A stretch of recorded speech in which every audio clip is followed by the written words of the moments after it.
Welcome everyone to our introductory lecture on this course called Quantum Mechanics. As we always emphasize in our courses that whenever you came across a word which you're not sure about, you don't understand the complete meanings, it's very important to basically go to a quality source like Oxford Dictionary, Wikipedia, or Britannica in order to understand the meanings of those words. Like in this particular course, two words, quantum and mechanics.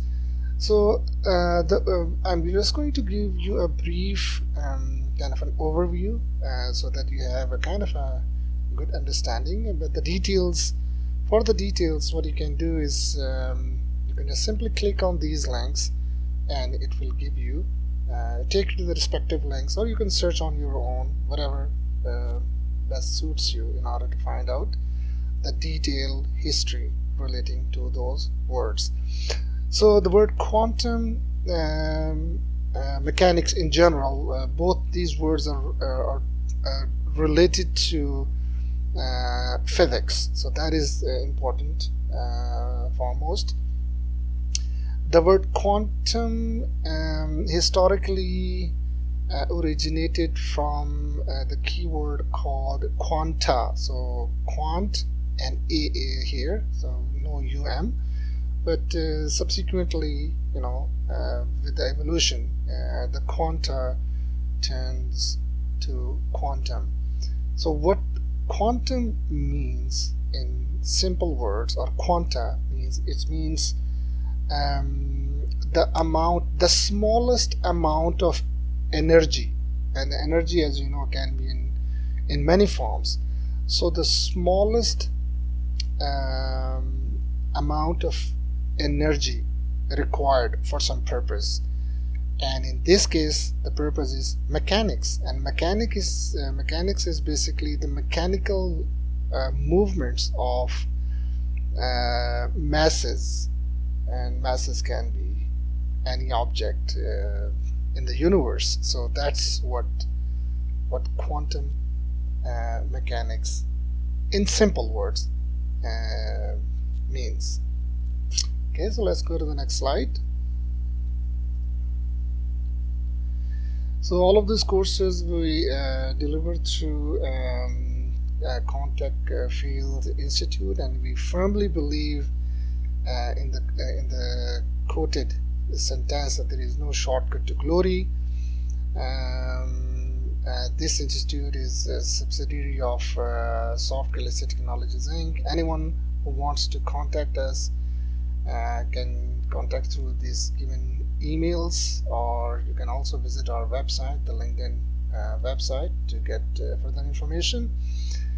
And we are doing all is basically to serve humanity. So that's why HS Clouds is one of the domain we have, where that means humanity serving clouds. Okay, let's go to the next slide. So what are the objectives of this particular course is to understand the journey leading to the revolutionary terms quantum mechanics, and that's very, very important to get a grasp on this particular kind of I'll say the bullet point there. What is the journey which led to the term quantum mechanics? And it's very interesting, because this is just like you're trying to understand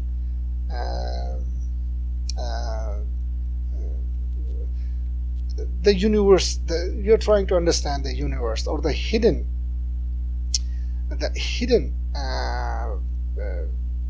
pictures of the universe, and that's what we will try to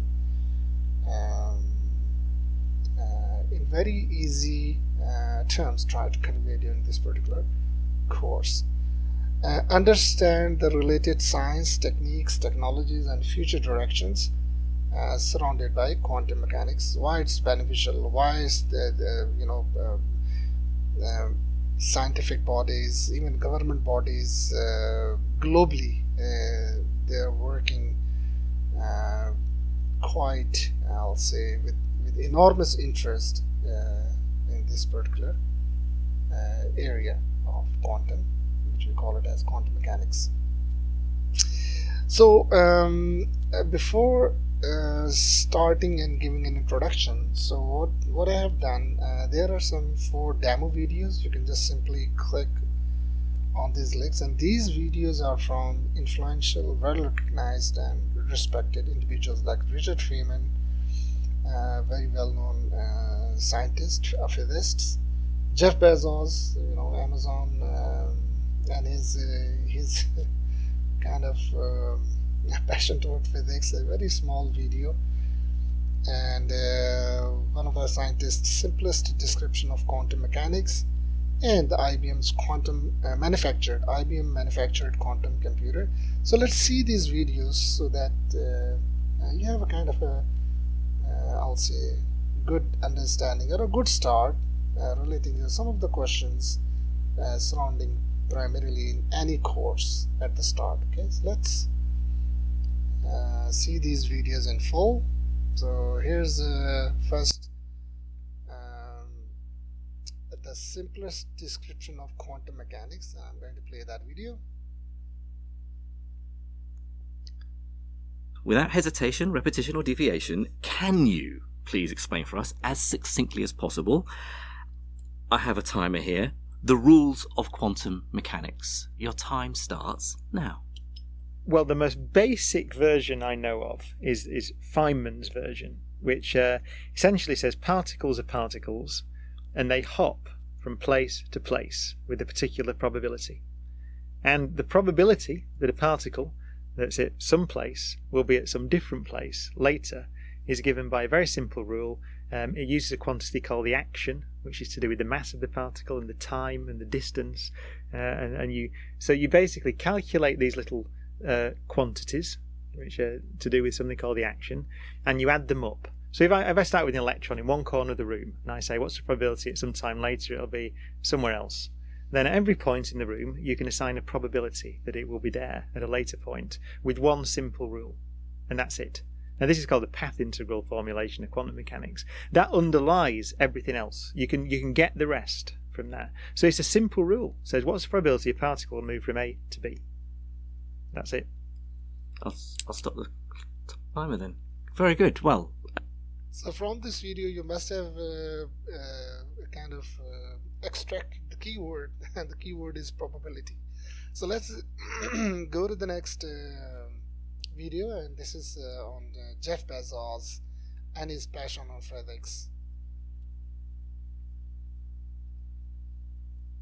I wanted to be a theoretical physicist, and so I went to Princeton, and I was a really good student, as I pointed out already. I got A+ on almost everything. I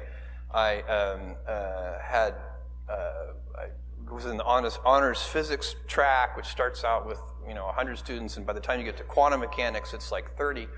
So I'm in quantum mechanics. I think this is like junior year, and I've also been taking a bunch of computer science classes and electrical engineering classes, which I'm also enjoying. And I can't solve this partial differential equation. It's really, really hard. And I've been studying with my roommate Joe, who also is really good at math. And the two of us worked on this one homework problem for 3 hours and got nowhere. And we finally said, we looked up at each other over the table at the same moment. We said, Yosanta. Because Yosanta was the smartest guy at Princeton. And we went to Yosanta's room, and he was Sri Lankan. And in the Facebook, which was an actual paper book at that time, his name was 3 lines long, because I guess in Sri Lanka, when you do something good for the king, they give you an extra syllable on your name. And so he had a super long last name, the most humble, wonderful guy. And we show him this problem. And he looks at it, he stares at it for a while, and he says, cosine. And I'm like, what do you mean?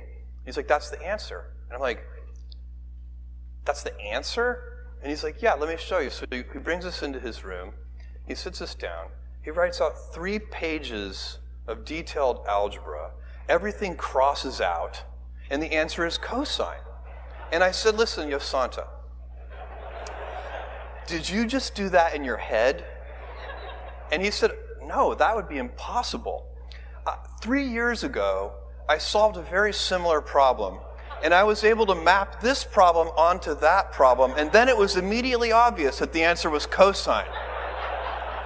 And that was an important moment for me, because that was the very moment when I realized I was never going to be a great theoretical physicist. So I think from this Jeff Bezos video, you can basically extract that again, one has to be extremely passionate about whatever one wants to do or wants to become. So I think it's a nice video to see and listen to. So let's go to now Richard Feynman's video, this video, and let's see what he has to say. He's a very famous 20th century physicist. You asked me if an ordinary person, by studying hard, would get to be able to imagine these things like I imagine. Of course, I was an ordinary person who studied hard. There's no miracle people. It just happens they got interested in this thing, and they learned all this stuff. They're just people. There's no talent, a special miracle ability to understand quantum mechanics or a miracle ability to imagine electromagnetic fields that comes without practice and reading and learning and study. So if you say you take an ordinary person who's willing to devote a great deal of time and study and work and thinking and mathematics and time, then he's become a scientist. There's a small subset of the people that can be very happy being obsessive about things. And, obsession can often get things done that just practical, prudent, pedestrian work won't, or at least won't for a very long time. But I do think that great things require a lot of hard work. So there's no way you can expect to change the world without working really hard. And by the way, even changing the world, the folks that I respect the most have nudged the world in like a slight direction. Slight. Very, very slight. I think to have great outcomes, you actually do need to work at like 3 standard deviations above the mean. But when I read about companies going to like 4-day work weeks and stuff, I'd chuckle because I can't get enough done with a 7-day week. I don't know how, and people will say, oh, you're just not working smart. And it's like, no, I work pretty smart, I think, in general. And I think the focus should be more like how much you do. So I am kind of like believer on a high level in this 10,000 hours kind of concept, where you just kind of have to just pick the things where you can spend time and you care about and you're interested in. You literally have to put in 10,000 hours of work. It doesn't even matter as much where you put it, and you'll iterate and you'll improve and you'll waste some time. I don't know if there's a better way. You need to put in 10,000 hours. But I think it's actually really nice because I feel like there's some sense of determinism about being an expert at a thing if you spend 10,000 hours. You can literally pick an arbitrary thing, and I think if you spend 10,000 hours of deliberate effort and work, you actually will become an expert at it. And so I think it's kind of like a nice thought. And so basically I would focus more on are you spending 10,000 hours? One other thing that I think is helpful for the psychology of it is many times people compare themselves to others in the area. I think this is very harmful. Only compare yourself to you from some time ago, like say a year ago. Are you better than you a year ago? This is the only way to think. And I think then you can see your progress, and it's very motivating. You will waste time doing something wrong. Yes. You will eventually figure out it's not right. You will accumulate scar tissue. And next time you will grow stronger, because next time you'll have the scar tissue, and next time you'll learn from it. And now next time you come to a similar situation, you'll be like, oh, I messed up. I've spent a lot of time working on things that never materialize into anything. And I have all that scar tissue, and I have some intuitions about what was useful, what wasn't useful, how things turned out. So all those mistakes were not dead work, So I just think they should just focus on working. What have you done? What have you done last week?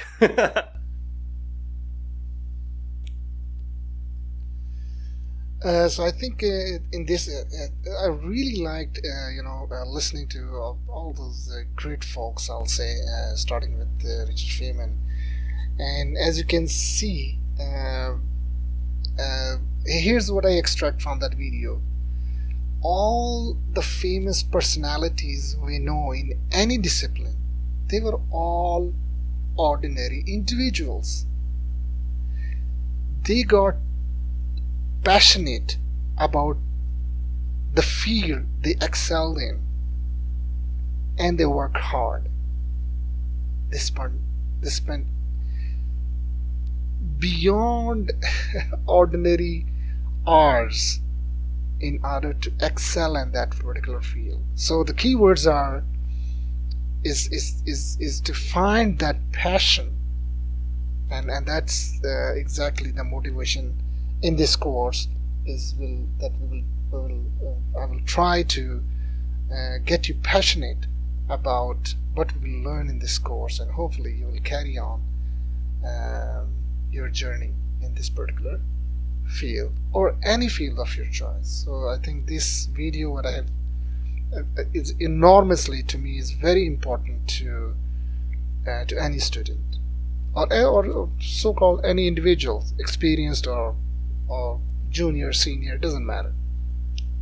Okay, so let's go to the last video, which is on IBM's manufactured quantum computer.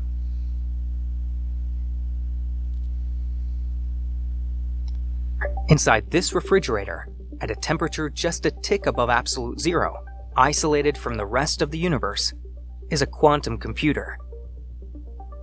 If you believe the hype, this nascent technology embodies the promise. So before I'll replay it, the most important thing I want to tell you here, that all that big structure of any quantum computer, or in this case the IBM's quantum computer you see, that entire mechanical structure is to attain and maintain absolute zero temperature. So they used liquid nitrogen or other means, and all that mechanical structure in order to make sure that that one tiny chip which you will see will keep the temperature at absolute zero. Okay, so I think it's useful information. Promise of the future, and has the potential to revolutionize our lives with its turbocharged computation. But quantum computers aren't the next generation of supercomputers. They're something else entirely. And before we can even begin to talk about their potential applications, we need to understand the fundamental physics that drives the theory of quantum computing. We'll need to dive into another dimension, smaller and more alien than anything we intuitively understand: the subatomic world of quantum mechanics.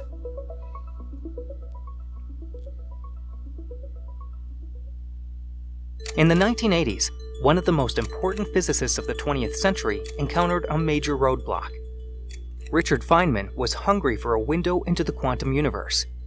But quantum systems, by nature, are fragile, and the information they hold hides from us. Because Feynman couldn't directly observe quantum events, he wanted to design a simulation. It quickly became clear that his computer wasn't up to the task. As he added particles to the quantum systems he was modeling, the cost of computation began to rise exponentially. Feynman concluded that classical computers just can't scale up fast enough to keep pace with the growing complexity of quantum calculations. Then he had a breakthrough. What if he could design a tool made up of quantum elements itself? This instrument would operate according to the laws of quantum physics, making it the perfect way to probe the mysteries of the quantum realm. The idea of the quantum computer was born, and by dreaming it up, Feynman had started to build a bridge between quantum physics and computer science. To understand how quantum computing works, it's essential to start by understanding what makes it quantum in the first place. This means that we need to talk about what's at the heart of quantum physics, a concept called amplitudes. Quantum mechanics, at its core, is a change to the rules of probability. And this is also where the power of quantum computing comes from these different rules of probability than the ones that we are used to. For example, If you want to know the classical probability of an event, say a coin landing tails exactly 10 times out of 20, you add up the probabilities of all the different ways that event could happen. That's just common sense. But common sense doesn't govern the quantum universe. Before you measure a subatomic particle, you can think about it as a wave of probability that exists in a kind of black box, a quantum system with many different chances of being in many different places. Amplitudes are closely related to probabilities, but they're not probabilities. A key difference is, while probability is always a number from 0 to 1, amplitudes are complex numbers. And what this means is that they obey different rules.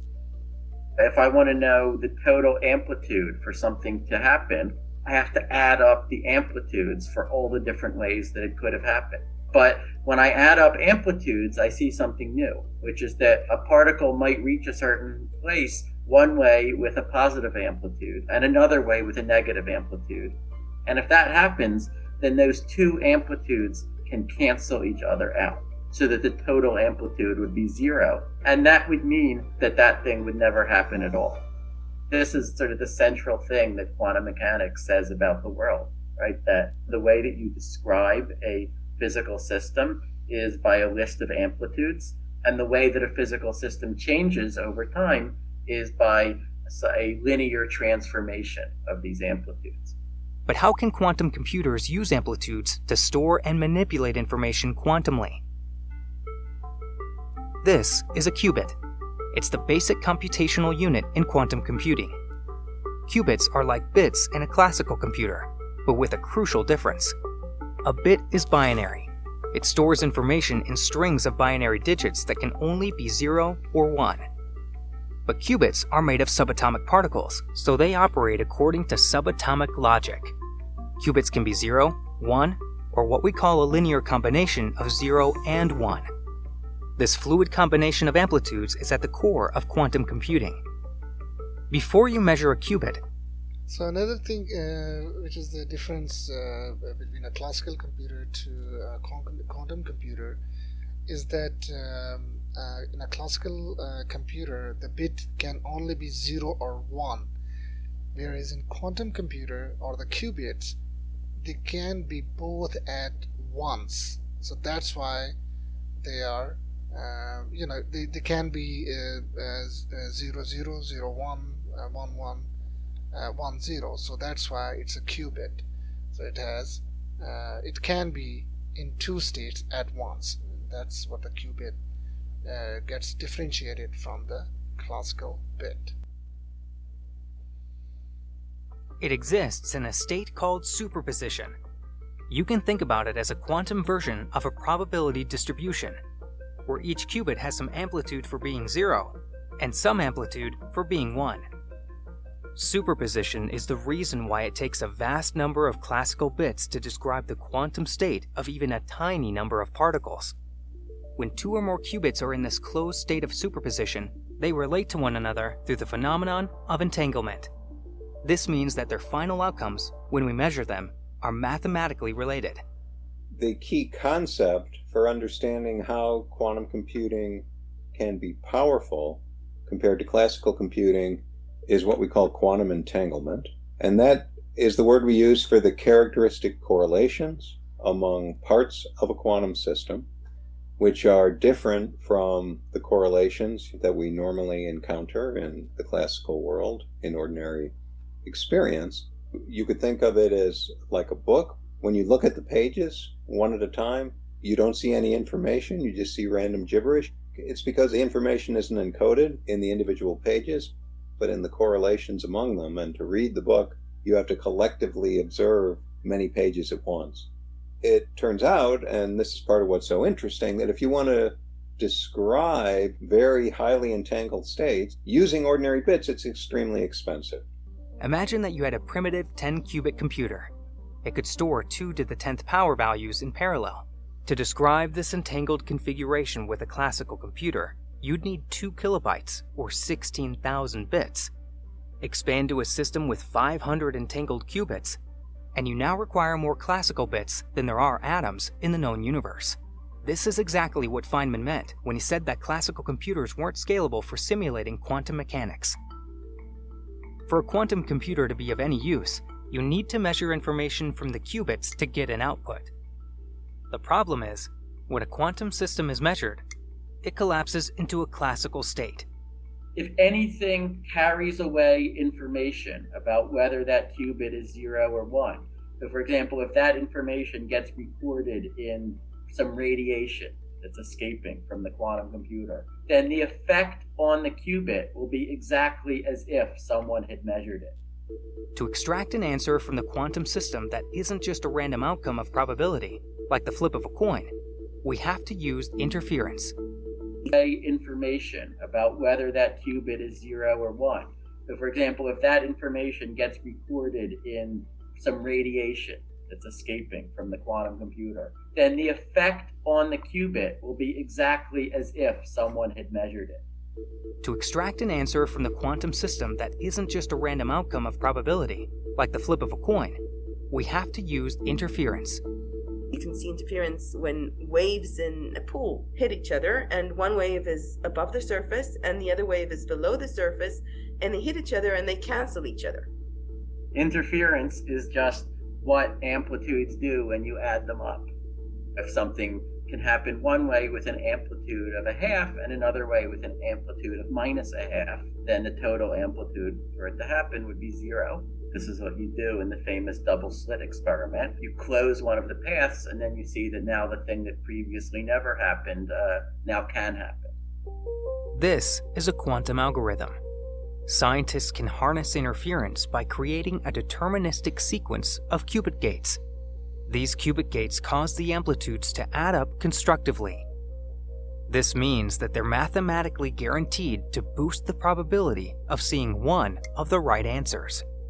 You might ask, how could you possibly concentrate all this amplitude on the right answer when you yourself don't know in advance which answer is the right one?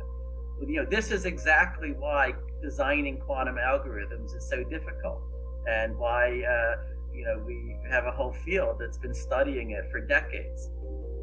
Since 1994, there have been a few major breakthroughs in quantum algorithms, with theoretical applications in fields such as cybersecurity and search optimization. But according to most experts in the field, quantum computers are most likely to be useful for what they were born to do, when a curious physicist wondered about the deep structure of our world. I find quantum computing exciting as a way to explore physics. Now, whether that's going to make anybody any money, whether there will be practical applications in the near term, that's still very much an open question. But at least for physicists, it's an exciting time.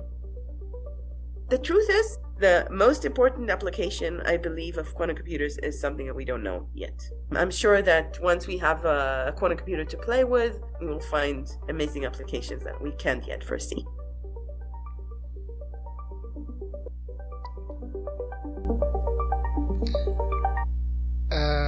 So I hope that these videos have given you enough kind of an overview, not the detail. That's what this course is about, that we will go and study the fundamentals relating to what you have seen in these videos.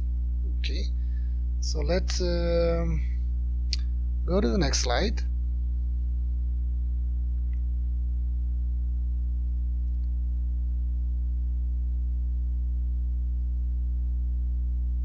Okay, so what you see in this slide is basically the pictures taken from the respective links. So if you just hover, you see this hand on a picture or any of the text. When you see a hand, it's a link from the source from where these pictures are taken.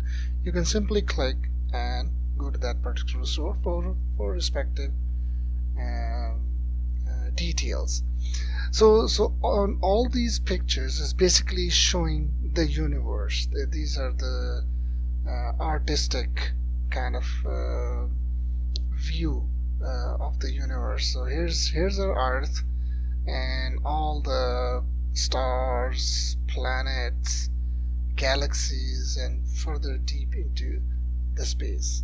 Okay, so same here. This is Earth location in one of the kind of artistic view, and this is a stereoscopic view of the universe for cross-eyes viewing. So the term quantum mechanics is, as I mentioned right in the beginning, is primarily is an attempt to understand that how our universe is kind of the hidden knowledge which our universe has is the main aspect of it. Okay, so let's and you will understand what I have just said. Let's go to the next slide. So basically, when you on Earth, when you see up in the space, basically you're seeing the universe, or you know, whatever you can see. But since we have limited vision capabilities within our given biological vision system, we cannot see what the universe has. And the previous pictures which I just showed you, or the pictures released by NASA, they used enormously powerful telescopes and instruments in order to, and a combination of both, in order to extract the hidden details and share you the pictures as a public domain images. So so based on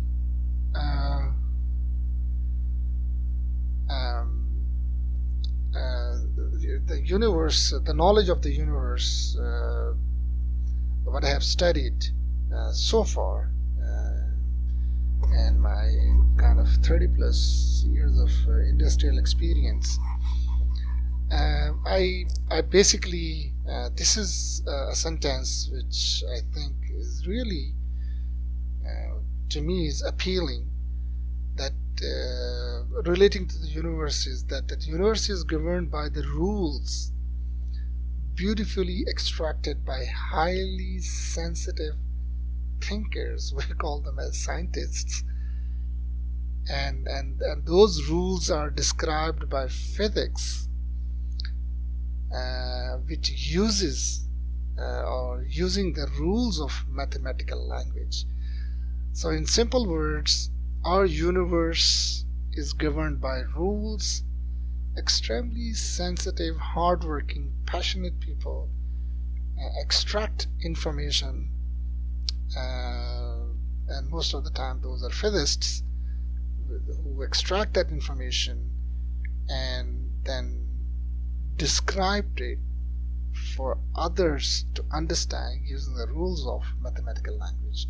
So I think that is something which it just came in my head, and I would like to share it as a with everyone. And again, in this particular course, you will see that how this sentence really makes sense. Let's go to the next slide. So so the journey to quantum mechanics is basically starts with this gentleman named Democritus. He was a philosopher, born 460 BC. Again, without going into the further details, historical details, where he was born and this and that, but again, why that individual was so, I'll say, centric, or the starting point of what we are learning as quantum mechanics, is because he's the one who proposed the keyword. At that time he called it as atomos, which we know as now atom. So what he said is that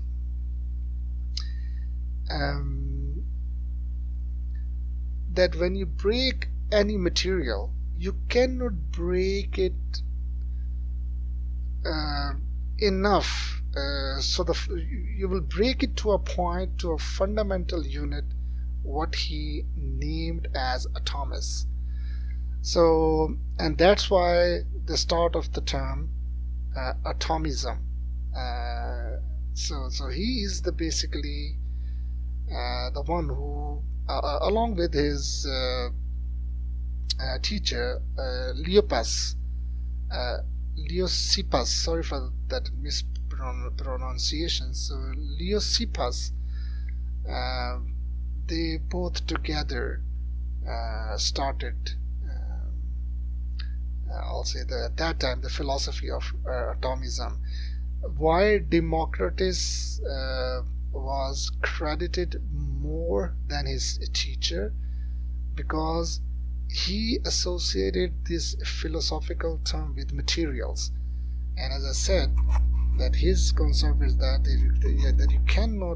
you can break any material or mass to a point where, and that particular point is, he called it as atom, which we now know as, and from that onwards it's unbreakable. That's what he basically, in simple word, has doctrined.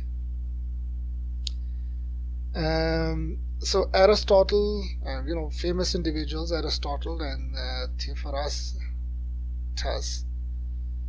and they basically credited both, but as I mentioned, later sources credit Democritus more in relation to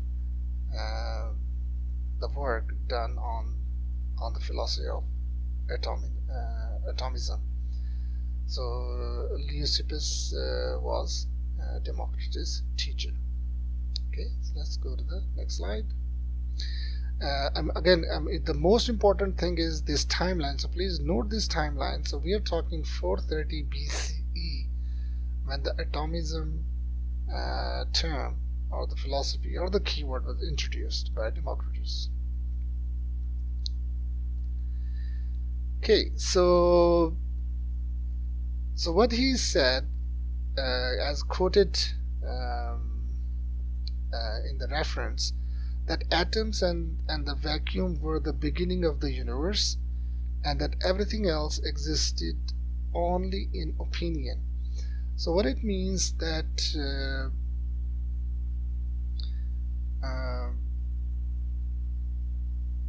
that things are made of atoms and vacuum, in simple words. Okay, so the theory of Democritus held that everything is composed of atoms, which are physically but not geometrically indivisible. That's exactly what mentioned in the slide before, that between atoms there lies empty space, but we call it as vacuum, that atoms are indestructible, again to a point where things cannot be further broken down, and have always been and always will be in motion. So these atoms are always in motion, and that there is an infinite number of atoms, of kinds of atoms which differ in shape and size. Again, this is the reference source, and we are talking 430 BCE. Amazing, and it has such a beautiful brain, and kind of philosophical. Not only philosophical, like Democritus was also did a lot of contribution in mathematics, which we'll see in the. So it's not by any random individual just thinking something like this. Those are very kind of passionate, hardworking, thinking individual, which basically argue among intellectuals to formulate a particular concept or a philosophy. So let's go to the next slide. So here you go, another introductory slide on Democritus, and he was also remembered as a laughing philosopher, and the reason behind that was because of his emphasis on the value of cheerfulness was one of the two founder of again ancient atomist theory. Okay, and as you can see, the teacher was Leucippus, and the reason of associating atomist theory with Democritus is because he is the one who elaborated a system originated by the teacher into a materialist account of the natural world. Okay, so this is an artist kind of vision of a cheerful Democritus. Again, if you just click on the link, you will it will take you to the source. Let's go to the next slide. Okay, so as I mentioned, so Democritus was also a pioneer of mathematics and geometry in particular, according to Archimedes, a very well respected philosopher. Democritus was among the first to observe that a cone and a pyramid with the same base area and height has 1/3 the volume of a cylinder or prism respectively, a result which Archimedes states was later proved by Exodus of but proved by others. Also reported that Democritus worked on a problem involving the cross section of a cone that Heath suggests may be an early version of infinitesimal calculus. So he's also remembered as a kind of a pioneer mathematician, or the pioneer starting the field of mathematics. And one of the other just to illustrate what he mentioned here, that Democritus argued that a circular cross section of a cone would need steps like sides rather than being shaped like a cylinder. So that's why it's basically a pyramid, as you can see, steps rather than shaped like a cylinder. So in simple, if you don't understand the text here, don't worry. The only thing what we are trying to convey here is that Democritus, the visionary on the term atom, was not an ordinary individual. He also did, like many scientists and engineers, as we know by this in the history of humanity, they were also had done great work in other disciplines. And Democritus was also a very good mathematician, and he is the one who basically been contributed to start many or the inventor of or the start of the subject of mathematics. So let's go to the next slide. So now we were talking 430 BCE, and again at the atom term was introduced, and now we are in year 1657. So see that how many years, thousands of years after. And why we were discussing this? Because the term probability was introduced, and this is the modern mathematical theory of probability, and with the roots in the game of chance, and the individuals, Cardano, Fermat, Pascal. So many individuals work on formulating this particular probability theory relating to mathematics. And why it's important, you must in the videos have extracted that it's all about probability when it comes to talking about or discussing the details about quantum mechanics. Okay, and these are kind of some distributions. When we talk about probability, we talk about distributions, and this is the bell-shaped curve, kind of a well-known, we call it as a normal distribution, a continuous probability distribution. Just to show you that in 1657 was the start of this term probability, and who worked, which individuals work on this particular subject, and what kind of a graphs we can see in relating to this particular area of mathematics. Okay, so let's go to the next slide.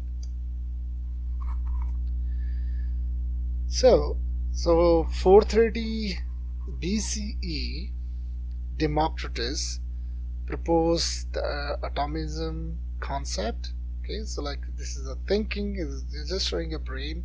I'm not showing the Democritus brain, but just a human brain conceptualizing an idea in 430 BCE. Later on, 1657, the probability concept, kind of introduction of that. Then we come to 1794, 1797, Lewis and Provost experimentation confirmed that the fundamental elements can't be broken. So what Democritus proposed, conceptualized, idealized, philosophized, whatever word you can use, was confirmed by Lewis and Provost in 1794 to 1797 in their experiments. Okay, and you can, we will discuss further. But anyhow, I'm just trying to capture this timeline and to bring you that how much time and effort it took from a simple concept of an atom to the term quantum mechanics, and that's the idea of this particular slide. Then in 1808, Dalton proposed the shape of atom as a ball. So Dalton was a famous chemist. So he had enormous contributions. So relating to his work, what he has done in 1808, he proposed that the shape of an atom will be like a ball. Okay. In 1850, Rudolf Clausius proposed the entropy concept. So again, why it is important, you will see that entropy in simple terms means that how many states a system can have. So in simple words, for example, if we have a small box and a bigger box, and let's say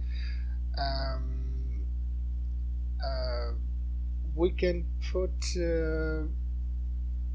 same number of atoms or molecules in two boxes. Okay, so let's say those we say the number is as n. So there are n number of molecules or atoms in box A, which is a smaller box, and we have another box which is B, which is a bigger box, let's say twice the size of box A, and then the same number of atoms or molecules in box B. Okay, so entropy means that how many states those atoms or molecules can have in box A or box B.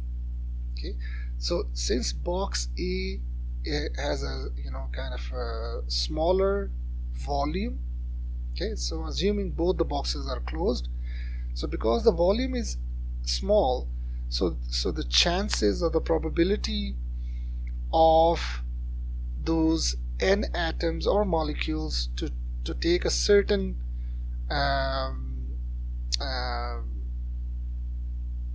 state at a given moment of time, at one particular state at a given moment of time, because the volume is small, is less. So that box A entropy is less compared to box B, which is twice the size of A.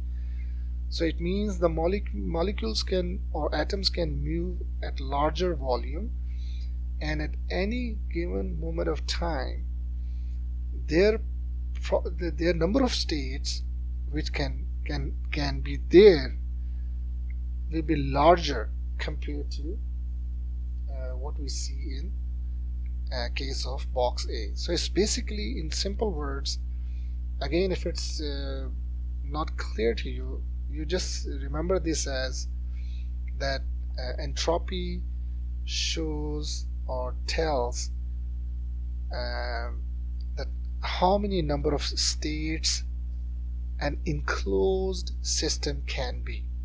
Okay, so if it's the number of states are higher, then the entropy is high, and if the number of states are lesser, then the entropy is low. And so if you just Google it, you will find that they also use the term disturbance relating to that, but disturbance not in the in the mean of what we visualize or think as disturbance. Just disturbance is basically means the number of states. Okay, so let's go to the next timeline. So in 1860, Clausius and William proposed the first and second law of thermodynamics. Then in 69, a periodic table made by Dmitry Mendeleev. So Dalton's proposal of atom as a ball shape structure. Dimitri's in 1869 made the periodic table, the first periodic table. The most interesting thing, what you may be surprised to know, that Dmitry never believed in there's something like atom existed while I was reading about him. So, but still, the progress was carried on because of the logical, provable connections. So it's not about if someone believes or don't believe it. It's all about that on paper, what can be shown that is logically true, or in discussion, something like that. Okay, let's go to the next timeline. So in this 1877, Boltzmann, a famous scientist, to which we know Boltzmann constant. So what he did, he theoretically connected probability and entropy. So see, this probability 1657 and 1850, the term entropy, and the work in 1877 of Boltzmann. So he connected probability and entropy and did fascinating, I'll say, work leading to further enhancements in the field of science and technology. Okay, so in 1895, I'm not going into the details of all of these because we will try to, because this is just an introductory lecture, and we will try to go further down into the details as we go in this particular course, in a very kind of, you know,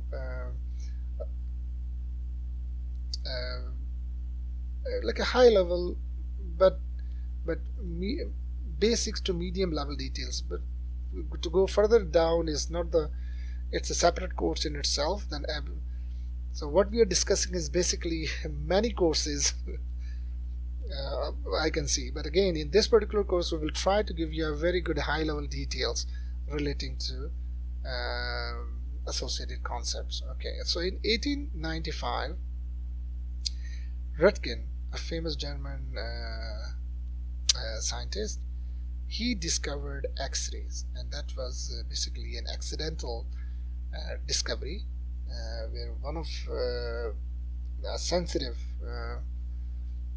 material was exposed while he was doing work on cathode ray tubes.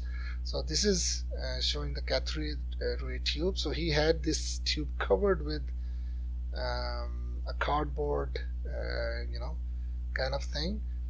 But under, you know, at about 9 feet away, there was some a sensitive kind of a material sheet, and he discovered that while he was doing his cathode ray experimentation, that sensitive sheet got exposed, and further discovery led him to discover X-rays. Okay, so in the next 1900, the famous Einstein's equation E is equal to mc squared, his work, and in 1912 is basically when Lawrence used the Röntgen's discovered X-rays to prove the existence of atoms through diffraction. So what he did, so he was basically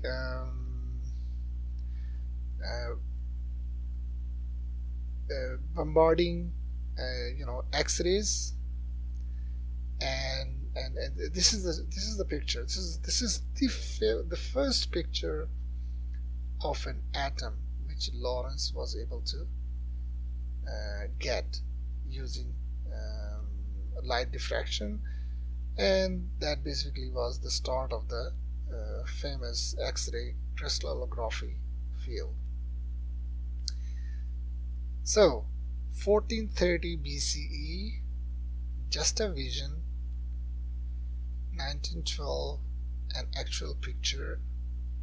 1869, no belief on atoms. So I'm just trying to show you got the number of years, that how long it took for so many, I'll say thousands if not millions of scientists, engineers, technicians, and all passionate, ethical, hardworking individuals in order to prove and bring that picture to the world.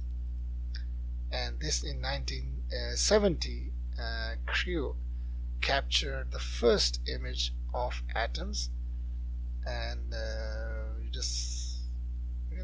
you'll be amazed. So the reason of showing this entire timeline, that quantum mechanics deal with atoms, it deals with particles, and this, what I'm showing you here, is just a journey, a visionary journey from which started with Democritus in 430 BCE to 1912, where we got a picture for the world to believe on atoms. Okay, let's go to the next slide. And there's another kind of 3D kind of a picture of an atom. So move on. So this is the evolution. It shows the evolution of on the atomic models. John Dalton, as mentioned before, he thought the atom as a ball. J.J. Thomson's model in 1904, he composed that the atom is composed of positively charged and negatively charged particles. Ernest Rutherford, his work,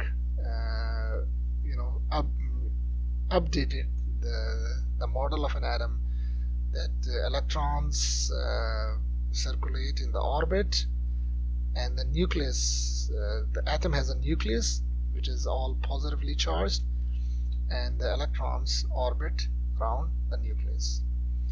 Niels Bohr's further carried on improving on the visionary of scientists on atomic model, and he proposed multiple orbits, and the proposal that the nucleus, as you can see here, also had another particle which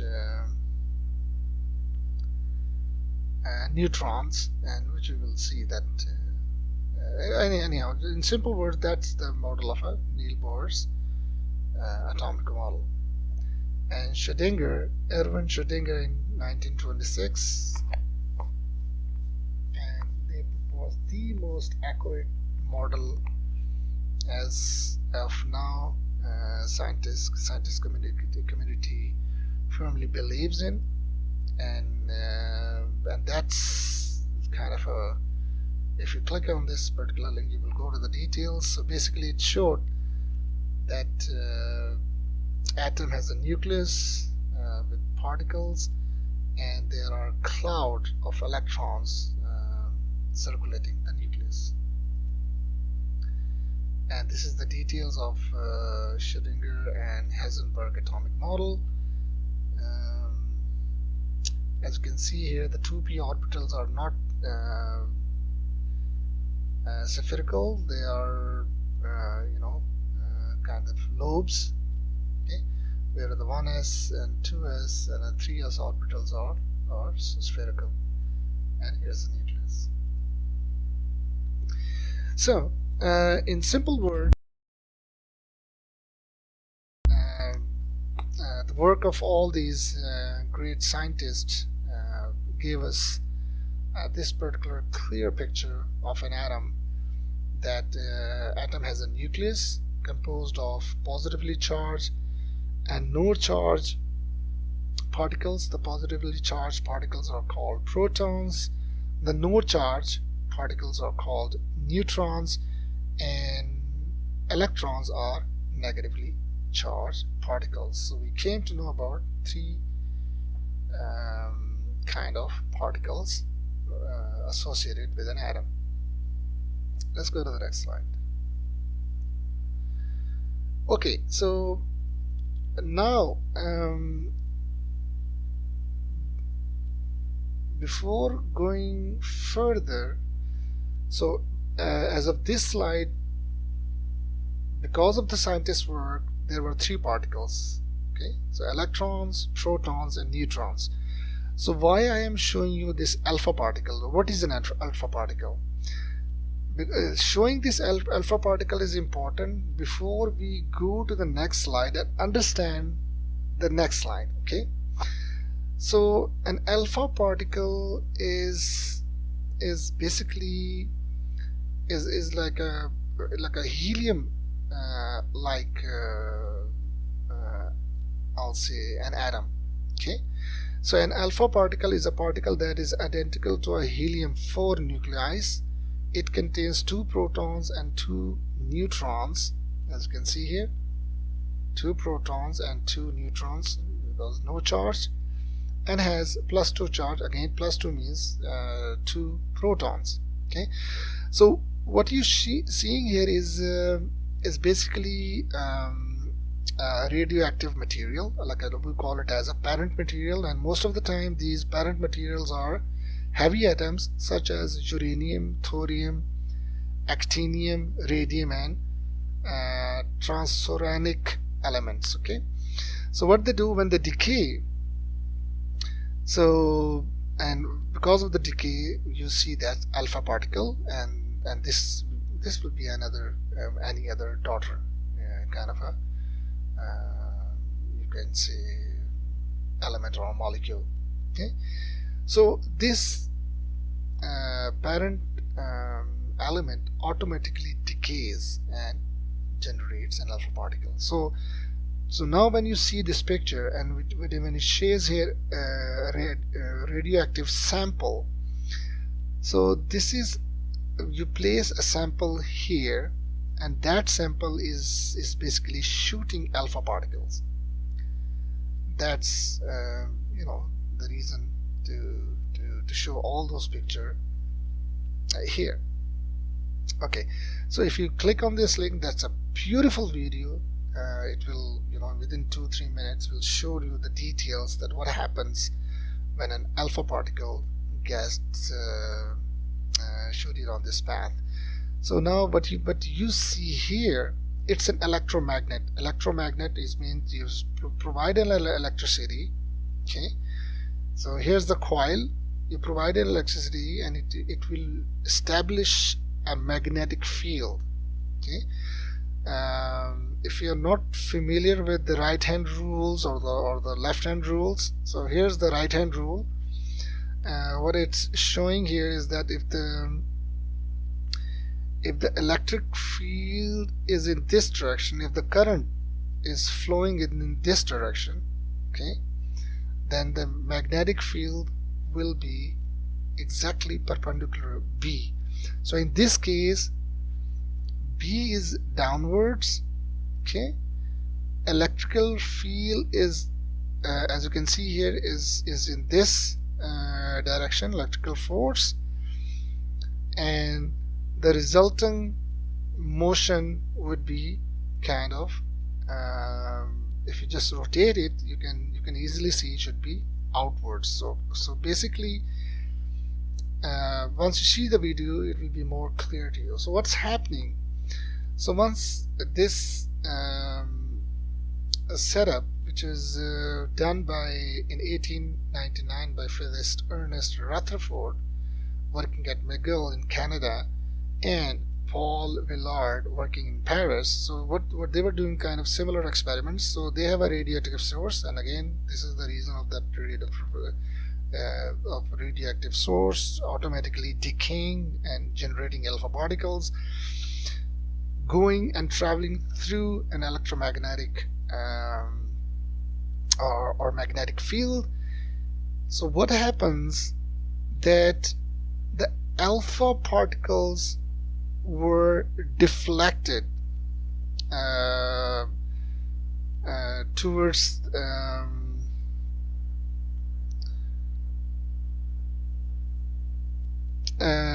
the electric field. So since they get deflected, it shows that what charge the alpha particle has, and that is the reason of just showing you this, that alpha particles deflects in the electric field, and that's why they are positively charged. And just to emphasize that how it was determined that alpha particles have protons, and and where are the beta particles are negatively charged particles. So when alpha particles, alpha radiations consist of, as mentioned before, a helium-4 nucleus and is readily stored by a sheet of paper. Beta radiations consisting of electrons is halted by an aluminum plate, whereas the gamma radiations basically go through, and lead is a good absorption gamma radiation due to its density. So depending on the material, the gamma radiations get absorbed.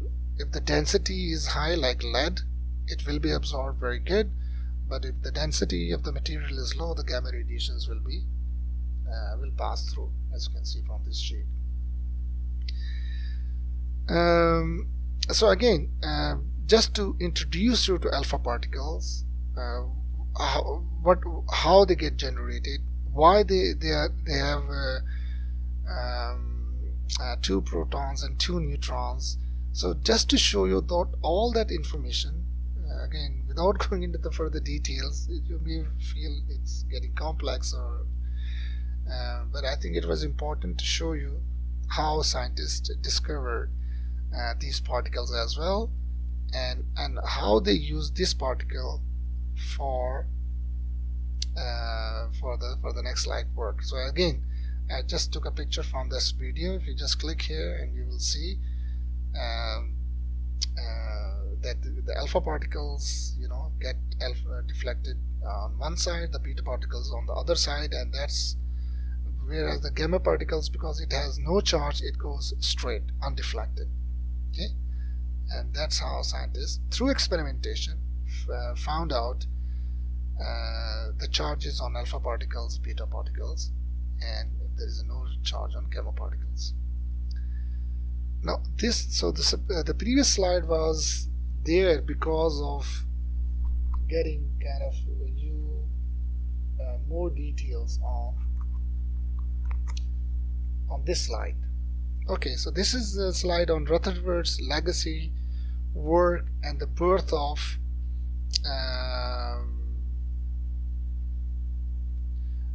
nuclear theory, or nuclear physics, you can say. So Rutherford basically is credited for the first artificial nuclear reaction work, and what he did between 1914 and 1919, Rutherford conducted many experiments at the university at Manchester by bombarding nitrogen gas with alpha particles. So that's why, just for you to understand this word, what are alpha particles, I showed you the previous slide. So he was basically using alpha particles and bombarding it with the nitrogen gas, and these experiments indicated that penetrating radiations was emitted that Rutherford hypothesized might be the nucleus of the hydrogen atom. Okay, so let's understand this. So this is before we talk about Rutherford's striking the nitrogen gas. So before that, he did in 1909, he did a famous gold foil experiment, and this is the setup of that experiment. So he was using alpha particles and bombarding it with the gold foil, and through that he basically discovered the neutrons. Okay, why he was able to discover the neutrons? Because as we know in the previous slide, alpha particles are positively charged. So he saw a diffraction, which was understandably, because the nucleus has positively charged protons in it. So that's why you see the diffraction. So going without going straight, because it's not getting close enough to protons, so this particle goes straight without any deflections. B is kind of B are diffractions, but some of the other ones, like you see here, the C is a total reflection, and because of this reflection he was able to discover neutrons, and that's also credited to Rutherford's work.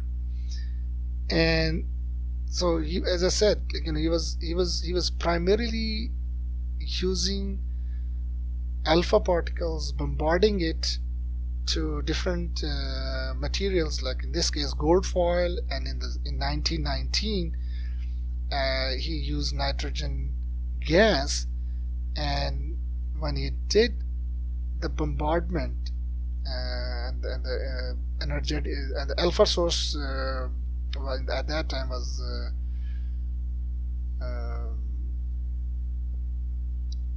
helium 4.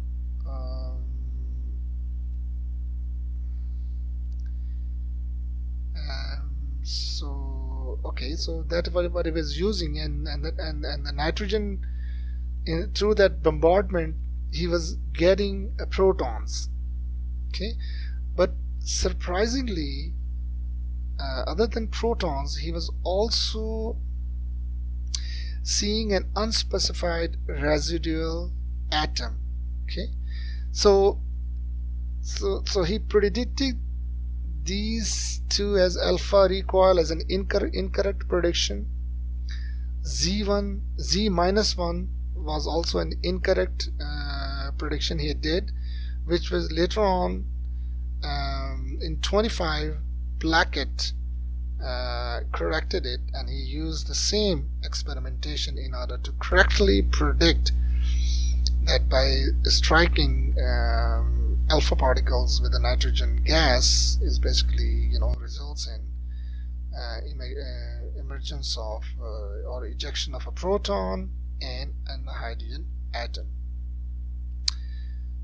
Sorry, not a hydrogen atom. A hydrogen atom was proposed by Rutherford here, which was wrong, but it was actually an oxygen atom. Again, just to recap all what we are doing here. So with the discovery of with kind of having a picture of an atom and now scientists were trying to see what's inside the atoms. They discovered electron, protons, and the Rutherford's work discovered neutrons, and keep on striking high energetic particles with other materials, like this Rutherford's famous experiment with the nitrogen gas striking alpha particle with discovering of that ejection of a proton and a further kind of a oxygen atom. So it means that this, colliding atoms or colliding different particles was really helping scientists to discover new things, and that is the idea what I was wanting to convey in this particular slide.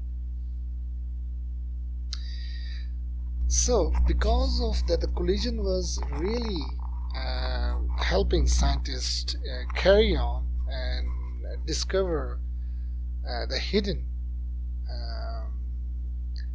pictures, I'll say, or the hidden knowledge of the universe. So Ernest Lawrence, what he did in 1929, he made this 4.9-inch cyclotron. So what was the purpose of the cyclotron? Again, is to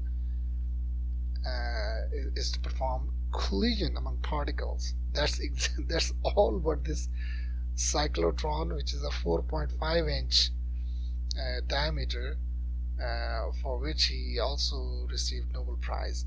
Again, please don't get scared with this picture. It's just showing. I'm just going to show you the high-level description of this cyclotron, which he did in 29, Lawrence. So they placed. So this is a bombardment chamber. So it means where they want. So they were using ions and like protons or deuterons, and this A point was the originating point for those ions. As you can see, they travel in a circular, I'll say cylindrical, cyclic path. Okay, and the path was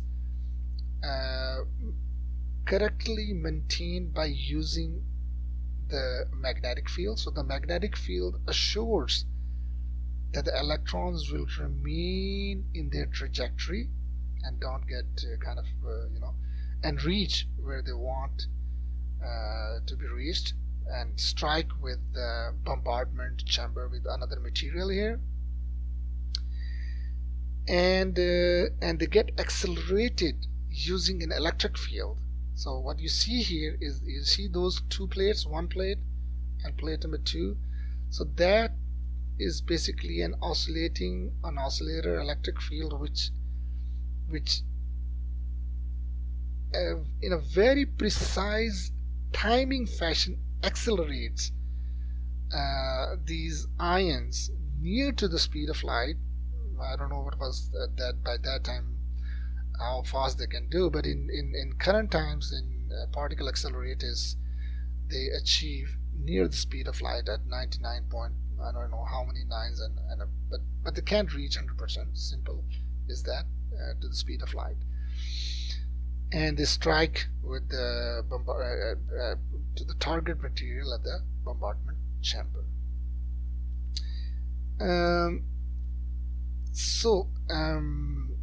The reason of showing you this, this small 4.5-inch cyclotron in 1929, because of this tabletop successful work of a passionate scientist, now we have particle accelerators all around the world. CERN facility in Europe is one of the most famous ones.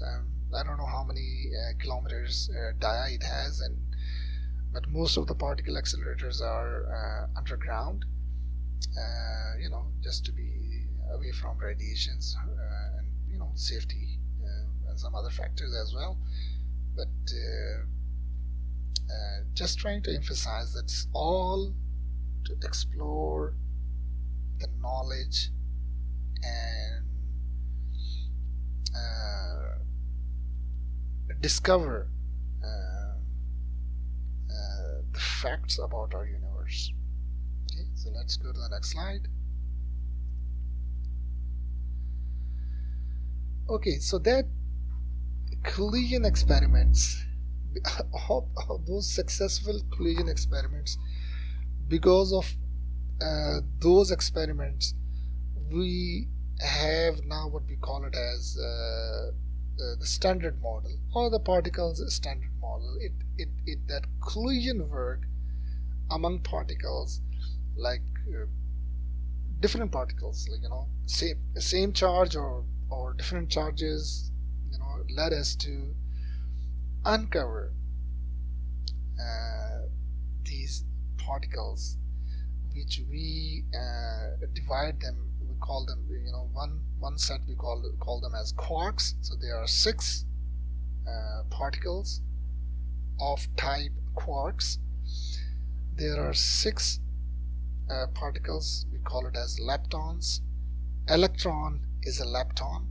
Okay, and these are forces. I'm not going to go into the details here, but Higgs boson, because you might have heard or seen or read the news, famous years back in media on Higgs boson. And what is Higgs boson? Is basically an energy field, and is a fundamental particle associated with the Higgs field, a field that gives mass to other fundamental particles such as electrons and quarks.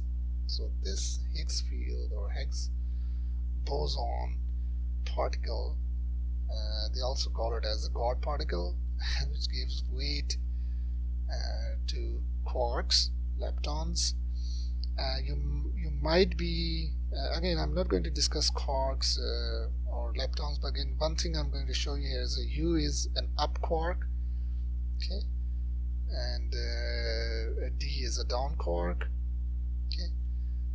But one thing I'm going to tell you, that we are all composed, all what we see, the entire universe is composed of these particles and associated fields or forces. Okay, now you must be wondering, where are protons and neutrons? So here you go. So here's the proton and a neutron. Because it's not fundamental, they are composed, they are a combination of these fundamental particles. So there is, you see here, so it's an up quark and 1 lepton, but they call it as kind of a 1 up quark, 1 up lepton, and a down quark for D. Where the neutron is, it has 1 up quark and 2 down quarks. Okay, so that's why it was not there in the standard model, because these 2 particles are a combination of other fundamental, elementary, or fundamentally discovered standard in the standard model particles. Okay, so let's go to the next field. Next slide.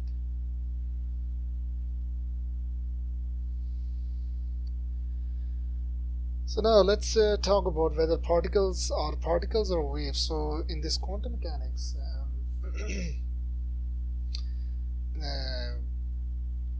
another very important concept is called particle wave duality. Okay, so what happens that what we have seen in the previous slide as particles, in the actual experimentation, like these experiments, like in the experiment of reflection, if we consider the particle as a wave, then it works. It also works if we consider a particle as a particle, like a ball you can, or a sphere you can think of. Okay, it works. In the refraction, in both cases it works. In interference, it only works if we consider a particle as a wave, not in this shape. If we consider a particle as a wave, then it works, but it does not work if you consider a particle as like a sphere or like a ball. Same is the case with diffraction. Okay, it only works when we consider a particle as a wave. In polarization, it only works if you consider as a wave, and in photoelectric effect, it only works when we consider a particle as a particle or as a sphere or a ball. Okay, not if we consider that as a wave. And again, when we are saying that it works and it doesn't work, it means that mathematically we cannot deduce, cross-check, cross-confirm the behavior. That's what it means. When it works, we can do that. When it doesn't work mathematically, we can't prove that mathematically or experimentally as well. Okay. So since we just to finish this particle wave duality. So in this, when we consider a wave has these important kind of terms associated to it. It's just like a water wave, nothing special. So it has a crest. So when the water wave is on the up, we call it as a crest. And when the water wave is on the down, we call it as a trough. And this we call it as an amplitude. Right? Let's say this is the water surface. So when it goes up to the crest, so this is an amplitude. Or we can also call it as from the trough to the crest as a peak to peak amplitude. Okay, the wavelength is, this is what we call it as a wavelength. Okay, from the bottom peak to the next bottom peak, or from the crest top to the next top is our wavelength. Okay, so these are some important terms which is important to keep in mind as we progress in this particular course. And again, it's again showing the wave particle duality, and wherever you see in this particular picture is showing two sources A and B. Wherever they cancel each other out, you see at the dark portion, and wherever they combine as a wave, you see the bright kind of picture in that. And we will go further down into details in the details of these pictures, but again it's showing that we are going to discuss the wave particle duality in this particular course in the simplest possible way. And this is some of the related where you can click and get the details on these particular pictures. So this is basically a classical trajectory of a mass thrown at an angle of 70 degrees. So all are thrown at 70 degrees but at different speeds, and that's what you see here. There's a very good animation. If you click here, you will see that. And this is showing a curved arc, shows a cloud chamber trajectory of a positron acting like a particle. Okay, so that's the curve trajectory. And this is basically just resembling this in a graphical form. So as you can see here, why I shared all this information is because both interference and trajectories are observed in quantum systems. So these are all the key behaviors of a quantum system. So let's go to the next slide. So we will be following this book by Dr. Sohail Zubairy. I was very fortunate to have taken his courses in my first master's, and very passionate about what he writes, what he teaches. He's the best teacher of my lifeline. So we'll be following his book on quantum mechanics for beginners with applications to quantum communication and quantum computing. And this is one of his courses. In the fall of 2018, I offered a course on quantum mechanics to incoming freshman students at Texas A&M University. These students just out of high school took this course before they took the UL mechanics and electricity magnetism courses. The book grew out of the lectures note of this course, and the main object of the book is to present an introduction to the quantum mechanics in an almost self-contained way of someone with a high school physics and mathematics background. And that's exactly what my focus is going to be, in a very easy to understand manner, convey the difficult concepts. Okay, let's go to the next slide. So the additional object of the course is to make you a better scientist, engineer, and a professional serving in any field to carry knowledge and be well informed on basic topics concerning our mother nature. Okay. So this particular book is divided into 4 parts: an introductory chapter, some basic mathematical tools, complex numbers, vector analysis, and introduction to probability, and classical description of particles, waves in the next 3 chapters. The next section is the 8 chapters, basic concepts in quantum mechanics, wave particle duality, and and other Heisenberg principle, quantum interference, and some other ERP paradoxes and Bell theorem. This is the next section. The third one is the following chapters: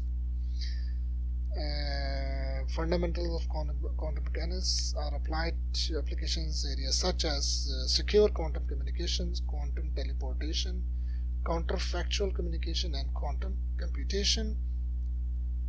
And in the last part, the Schrödinger equation is introduced with relation to Newtonian dynamics and its application to the particle inside a box and the hydrogen atom. So just to give you a high level this entire text is taken from the book. So just to give you an introduction of the book, what we will be following and doing during this particular course. Again, a high school, so the preliminary requirement for the course is a decent knowledge on physics and mathematics, and having a decent knowledge on these two fields in those 2 subjects will make you a very good contributor in any field of your choice. So here are the books for Dr. Sohail Zubairy, Quantum Mechanics for Beginners. This is the book we will be following. He has recently written another very nice book on a mysterious universe, and I highly recommend individuals to read this book as well. So for this particular subject, quantum mechanics, 10 most influential figures, and I'm just naming them here: Max Planck, Albert Einstein, Niels Bohr, Louis de Broglie, Max Born, Paul Dirac, Werner Heisenberg, Wolfgang Pauli, Erwin Schrödinger, Richard Feynman. Okay, so these are the references. Okay, thank you very much, and we'll connect in the next lecture. Take care.